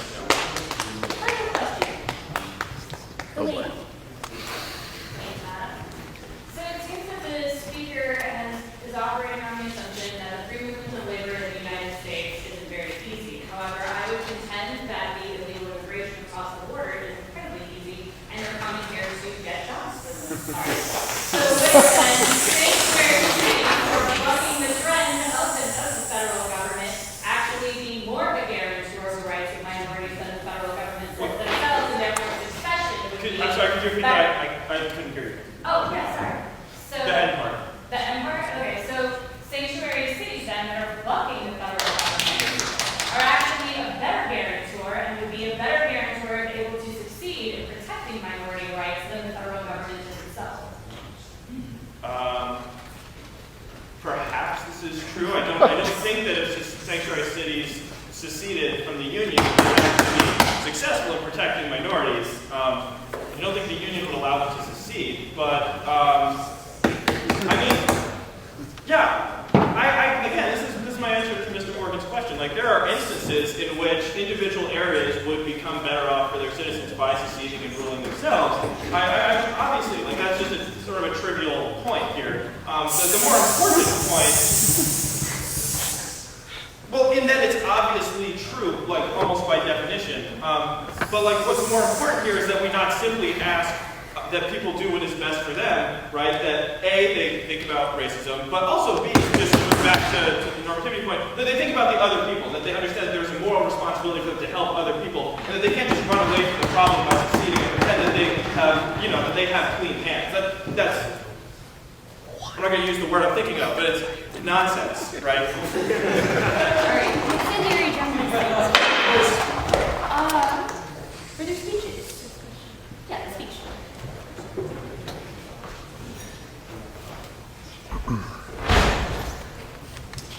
Madam Speaker, Madam President, Dr. Woods. Ladies and gentlemen, I'm going to make a brief point. We decided long ago that our polity was going to be democratic. We were going to let the rule of the people decide, and then allow for representatives to go to this, as Mr. Wood said, this big blob of central power and make decisions. However, power continues to reside in the people. If there is any assurance of democracy in the nation, it would be to allow, if it happened, states to secede by a majority vote. That is their will. And if the United States wants to continue to be the beacon of democracy in the world, then it should respect the will of its own people. If, in any and all cases, that wouldn't violate, like, basic decency and human rights. If you, so for instance, if California decided to secede from the Union today because they no longer can accept the tyranny of Donald Trump or their own machinations of what evil is happening right now in the White House, and went to a referendum and voted, then democracy and a democratic majority decided that in that state, the will to secede and become an independent nation was achieved, then the defense for that secession will be that it is the democratic will of the people. Now, I don't usually argue for democracy. I don't usually argue for republics. But in this case, it has been decided by those long ago and for their posterity, which is us, that we are going to be ruled as such. That we are going to let ourselves be guided by the will of the people. And in the case of secession, vox populi, vox Dei, the voice of the people is the voice of God. Question. Mr. Malik. Although I recognize that nationalism doesn't always defend democracy, since he has chosen to do so in this particular case, how does, at least to me, the idea of, say, after every election, being able to run away from the consequences of what the majority has chosen, or like the democratic process itself, seems to me to be antithetical to what democracy would be about, which is like, Yeah, so in a way, it is the dilemma that comes across Socrates when he is condemned to death. It is either leave or ascertain the consequences of his trial. And yes, those are the two options people have. During the Revolutionary War, it was presumed that a third of the nation, or a third of the people living in the 13 colonies were completely indifferent. A third of the people were completely pro-independence and pro-revolution, and a third were not. And at the end, the 13 colonies, now United States, won. That third of the country had basically two options, where they adapted to life in, this that was chosen, advocated for, and won the war, or leave. And in any case now, you either attain to the consequences of democracy, stay and adapt, or you leave and search for your own life somewhere else. Further questions? Sure. Thank you, Mayor. Contrary majority, majoritarian politics. Can the gentleman repeat that? Concur? Concur, majority, majoritarian politics.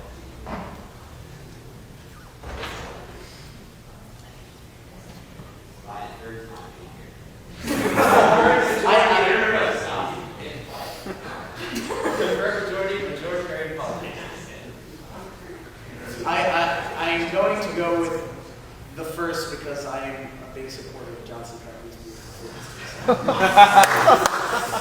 Okay. With that, the gentleman has first speech. The rebuttal.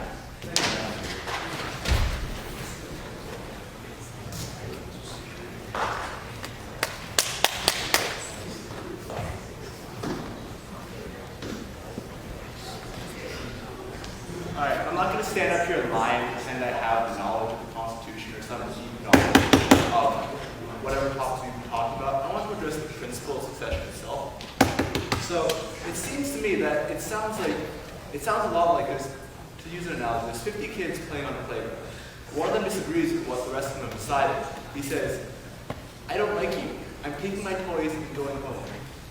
And this seems to be the principle of succession.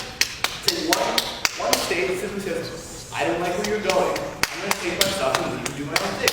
Now, why is this a bad thing? That's the question of this debate. It's a bad thing because there's no incentive to compromise. Every single debate over legislation, every single negotiation goes from becoming a simple negotiation, a discussion of what politics would be best for the country as a whole, to this massive game of the chicken. It becomes the people who are in the minority always have this nuclear option, for lack of a better term, of saying, well, we'll just leave. And this forces the majority to make unreasonable concessions to the minority. Concessions which the people who voted for them certainly didn't want, and concessions which may simply benefit the minority far more than the actual country as a whole. Now this is fundamentally antithetical to the United States. The United States was built on a compromise. It runs theoretically as a compromise. It's not doing so well now, but this doesn't actually address the problem of gridlock. This doesn't address the problem of this brinkmanship we've seen in politics. It simply makes it worse. Instead of the Republicans triggering the debt ceiling, we get Republicans from Alabama, whatever state saying, well, we'll just leave the union. And so, and on the topic of peace, small petty nations fight small petty wars. Large nations don't fight often. And I'd love to talk a lot more questions, but Is there a question for Mr. Gaston? Yeah. Thank you, Madam Speaker. I would contend that not always is that kid leaving the playground party a bad thing. Where, would there not be an instance for the gentleman in which, this could actually be a good thing for both, and to part their separate ways would be beneficial? Yeah, I've heard this question asked over and over tonight, and I think other people have given better answers than I will. But the simple principle is, yeah, there will be counter examples that, yes, this is beneficial, but it also creates the possibility of a kid simply leaving out of spite. And I think generally, some kids say, we've all known that kid on the playground, come on. The kid who says, I'll take my toys and leave instead of agreeing to share, or agreeing to actually play by the rules. People are spiteful. People care more about appearances than reality. People will be more spiteful than reasonable, by and large. And with that, the gentleman is named. Yeah. the speech. Thanks, Madam Speaker.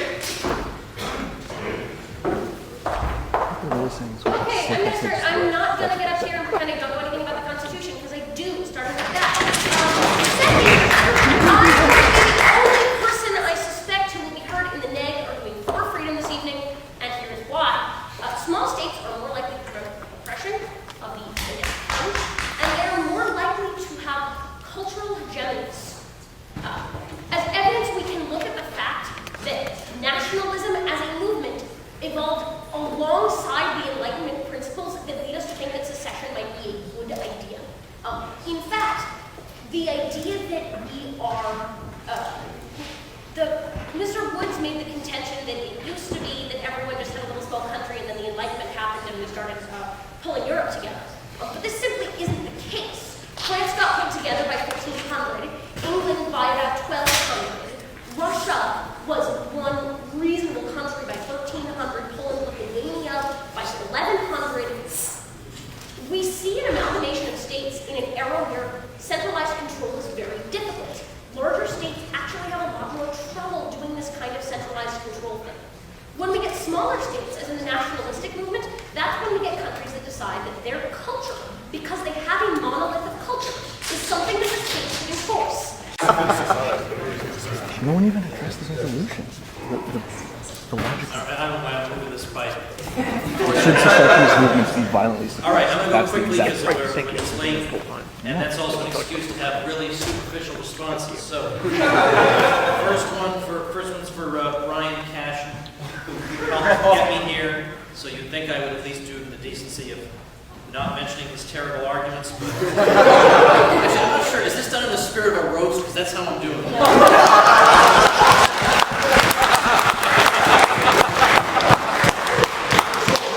All right, I can start. All right, so anyway, you were quoting some speeches by Lincoln, but you know, just because Lincoln said something, you know, I need, that's just assertion. I need some meat. And so we were told that if a state secedes, this makes the Union less perfect. Well, that's not self-evident. Why is the Union made less perfect by secession? In other words, would the Union be made more perfect by keeping people in it against their will? What kind of a Union is that? Secondly, I don't think you could justify the American Revolution based on your arguments. For Morgan Stern, not any objection to what she said, but somebody asked a very good question. We have contracts that are not revocable, like, for example, a marriage contract in the Catholic Church. That was what the argument was. And so why couldn't this be another example of that? And the answer, I think is a very important clarification, is that it's not called the contract theory of the Union, it's the compact theory of the Union. The argument is not that the states entered into a contract with the federal government, and now the states have decided to revoke it or get out of the contract. That is not the theory. To the contrary, the federal government is not even a party to it. So it's not like the states got into an agreement with the federal government. The states created the federal government. There was no federal government for them to enter into a contract with. So there's no contract here. There's a compact among the states themselves to establish a central power to carry out certain common functions. But that's all we have. We don't have anything where, well, the federal government and the states, they came to some agreement. Maybe it's unbreakable. It's the states agreed among themselves for their own convenience to do this. Thomas Gould makes the word perpetual makes it bear a weight that the argument simply cannot bear in his comments. He says the word perpetual appears all over the Articles of Confederation, but bear in mind that the word perpetual in the 18th century in diplomatic language does not mean goes on forever. This is very important. The word perpetual simply meant it lacks a built-in sunset provision. So it could be ended at some point in the future. We simply haven't determined in advance what that end will be. So, for that. Then to say, well, the Constitution starts with something that undermines Woods' arguments. It starts with we the people. Well, that's true. But the change from we the states to we the people occurred via the Committee on Style at the convention. And then when the change was introduced, there was not one vote in the negative. Now, if this had actually been a momentous change, changing the entire nature of the Union, you better believe there would have been So to that, then he says, well, if I'm going to quote from the Declaration of Independence, and that's great. And by the way, he's such an affable guy. I hate to make fun of him. Because I mean, he's a smart guy. I mean, I see a lot of myself in him when I was his age. I don't mean to be patronizing, but and he's an extremely conscientious treasurer. He's a guy he's sometimes going to come to dinner so that they don't spend money on his dinner. He eats some crummy cafeteria dinner. Then he had nachos tonight. He didn't finish them, so he brought them home. That's a good man. So I don't when he says, when there's a long train of abuses, then you could maybe think about what he calls rebellion, which of course begs the whole question. It's not rebellion. But my question would be, who gets to decide what constitutes a long train of abuses? If it's the central power, they'll never concede. They're not going to say, oh, you know what, you're right, that's a long list. They'll never allow it. Okay, then, the most interesting comment I thought came from Cole Ahrens. Should I not have said that? I actually don't think I have a really pithy response to it, except I'll take my chances of it not being prudent, or maybe now I still want to do it. I mean, I guess I just am more pessimistic about the U.S. government in this situation than you are. I feel like nothing we do ever changes anything, and so might as well try something radical. I can die saying I did something. Okay, so then Mr. Sharma talks about, people will if a state secedes, people will be deprived of the benefits that they would have had in the Union, namely having their rights protected and stuff. Okay, what about people who wanted to be protected under the British Empire with the American Revolution? Were they unjustly treated? Should they have resisted and fought back against that? I think that's a double standard. Secondly, does Roe versus Wade justify a world government allowing abortion everywhere? Is my not sarcastic question. Then also, whatever atrocities you think American state might commit, not one of them in a million years comes anywhere near the war in Iraq, in my opinion. So when I think about which has led to, I mean, who knows how many deaths, 2 to 4 million people displaced, people calling themselves conservatives defending this thing,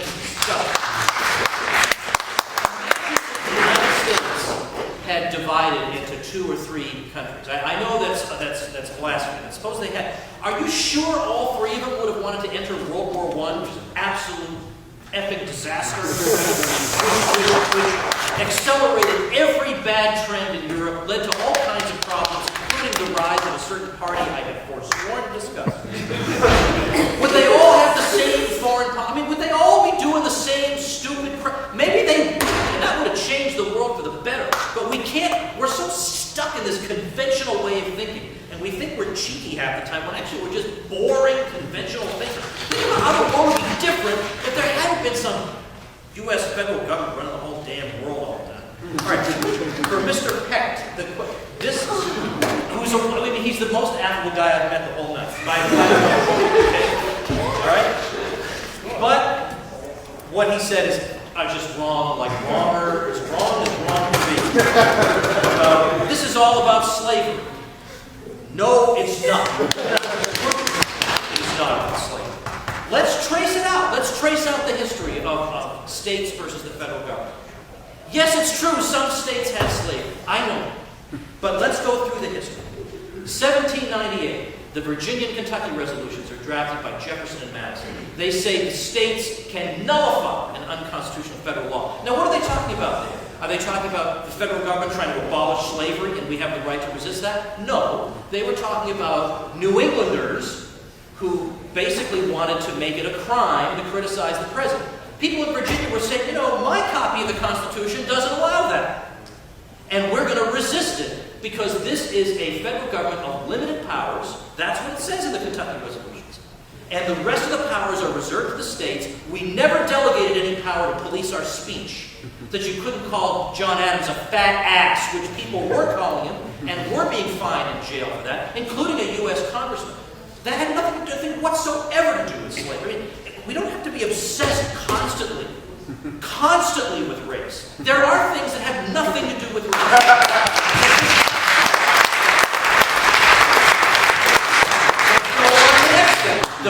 The Louisiana Purchase. prompted over that, led by Senator Timothy Pickering. What the world did that have to do with anything, right? It had nothing to do with slavery. So there was a movement over that. When Jefferson launched his embargo at the end of 1807, there was secession talk over that. There was implied secession talk at the Hartford Convention in 1814, that if the federal government doesn't meet our demands, we will meet again. And everybody knew what that meant. We meet again, you're going to talk about secession. Daniel Webster said that if the federal government tries to engage in military conscription, this would be such an outrage against the Constitution that the states should resist the effort. What does that have to do with slavery? Well, it has to do with slavery that we're not going to enslave people in large.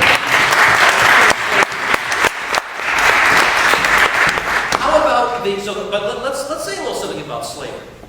It was the federal government that was subsidizing slavery by socializing the costs of chasing after runaways. Right. There's no reason northern states should have to pay for that. It's not even their system. How do they possibly benefit from that system? So when the 1850 Fugitive Slave Act of 18 not mean that the U.S. government is authorized to do any old thing that it wants to catch runaway slaves. So there were states that thought that was unconstitutional.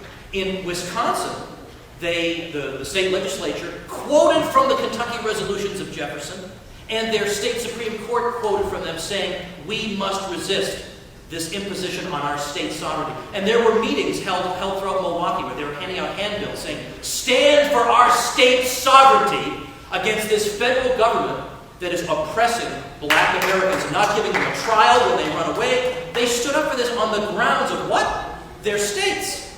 Now, I realize what I just told you is not cartoonish. Like, well, states want slavery, and the federal government is all nice people. It's not a comic book because it's real. That's the real history. And that's what I specialize in. I specialize in teaching that. Now, okay, what would blacks lose if there was secession in the U.S. today? Well, given that the 15th Amendment is actually being enforced today, it would be very interesting to see states actually try to oppress blacks again when they are 30% of the electorate in some cases. But let's think about the wonders the federal drug war has done for all kinds of people, right? People who are a huge number of people incarcerated. I mean, we can go on. We all know the dreary statistics. What if we had a place in the country where we decided not to do that? Well, that would be a step forward, I think. And then secondly, how many vulnerable black kids are frankly, and I'm going to lose people, are frankly manipulated into joining the military, where they then wind up screwed up forever. And it wastes their lives. I personally know a guy, I'm the godfather of one of his kids, and we're close, and he was a Marine recruiter for years. And he told me, he's black, and he told me, he said, the tactics I used on these kids were reprehensible. Because they would come to me and say, I'm having second thoughts about this. And I would lie right to their faces and say, you can't. You're going to get in trouble if you don't enlist. Wow. Okay, that's going on. Nobody even knows about that. So huge, big benefits that everybody's getting from the federal government. I don't buy it. All right, about the Mr. Gin, about the kid on the playground. Well, I guess I'm just a little bit more concerned about the situation that I see a lot, which is the 49 kids who are terrorizing that one.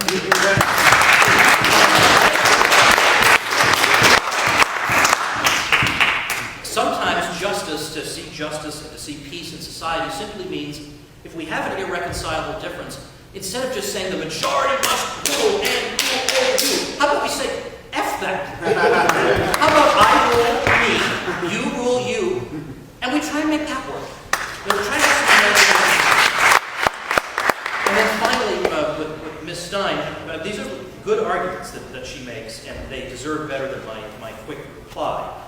But the argument is that in large multicultural societies, there'll be a kind of equilibrium that's created among the different cultural groups. But it's not clear that is how it always works out. It seems that, to the contrary, they wind up degenerating into squabbling tribes, each of which is trying to get some portion of something that the state is distributing. The state divides people along that basis. It gets us to think of each other as being belonging to this group or that group. It intensifies differences between people. And I would ask, why would Stalin have mixed deliberately ethnic Russians into the Baltic states? Was that so that they could enjoy the gifts of diversity? Or was it instead to discombobulate their societies so they could never organize against them? Anyway, thank you all.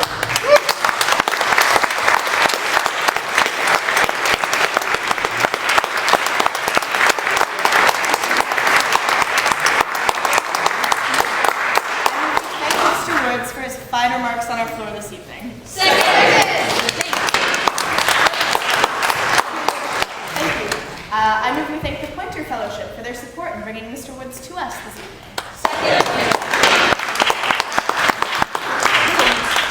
So, we'll now come to a vote on the resolution. Those in favor of allowing state secession? Oh, can I vote too? Yeah. Yes. Anyone? You are most decidedly. Has that ever not happened? The speaker said, you know, you guys, your arguments were too good.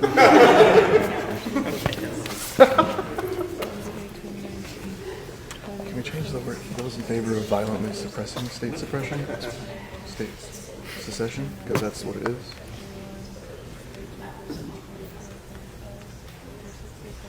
They didn't take a they didn't take a poll in the beginning. 48. I got 48. All right, Meg?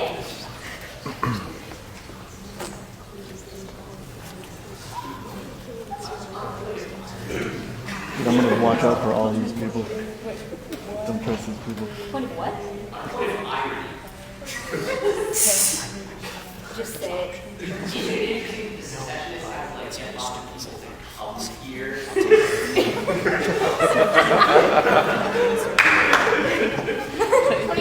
23. Yep. All right. Abstentions. 4. 48. So 23, 4. Okay, so by a vote of 48 to 23 to 4, the motion carries.